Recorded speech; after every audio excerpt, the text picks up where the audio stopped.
Bawat ngiti,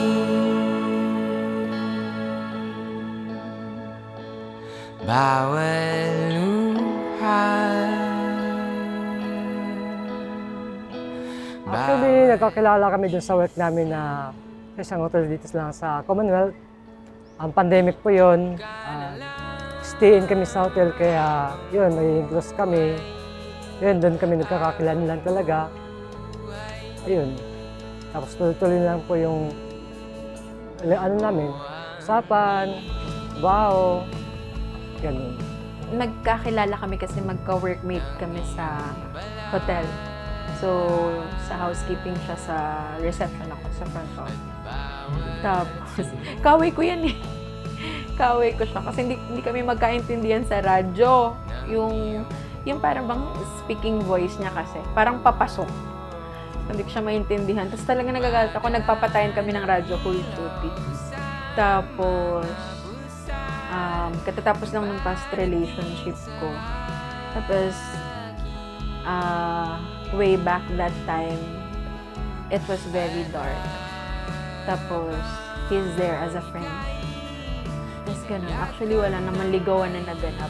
It so happened. Nagulat lang ako on a Christmas day, may box of roses siya tsaka chocolate. Tapos parang napatanong ako kay Lord, sabi ko, anong meron? Friends lang naman. Parang yun na pala. Kasi siya man of few words. He's more into action than, say things, say words. Personality, yun yung pinakaano niya. Sobrang bait. Kahit saan siya, kahit sinong kausap niya, ambis niyang kausapin yung tao, kahit di maganda yung ibang tao. Na nakakausap niya yung maayos. Galing niya magsalita. Mabait talaga. Mabait, very family-oriented, very gentleman, very caring. As in very. Hindi ko talaga tinatanggal yung adjective na yun. Sobrang maalaga, sobrang mabait, magalang. Tapos, mahalaga kasi yung pagiging family-oriented. Tapos, number one supporter talaga in anything. Ito po ay isang kasalan. Ang kasalan po ay ang pagkakataon na kung saan ang lalaki at ang babae ay pinagtatampo ng Panginoon at pinag-iisa sa pamamagitan ng matrimonya ng kasal. Ito po yung sasaksihan natin ngayong hapon. Mahal, alam ko naman marami na tayong pagdaanan. Alam ko may mga pagdadaanan pa tayo. Sinisigurado ko lang nandito lang sa tabi. Nagtatrabaho ako sa pamilya natin. Basta stay ka lang.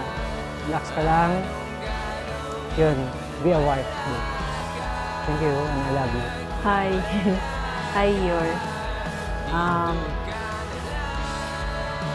Thank you lang. Wala naman akong ibang masabi kundi thank you for everything.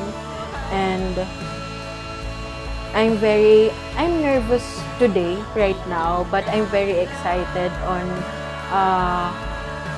future na ahead of us. Kasi I know, wala pa man tayo doon, na yun eh, niready na yun ni Jesus. Niready na yun ng Lord para sa atin. I'm just so excited for tomorrow and for the rest of our lives. I just want to say thank you and just stay the same, stay what you are. I know marami pang struggles yung darating, marami pang challenges and problems, but with God, at our center, alam ko kakayanin natin. So ayun, I love you. Thank you.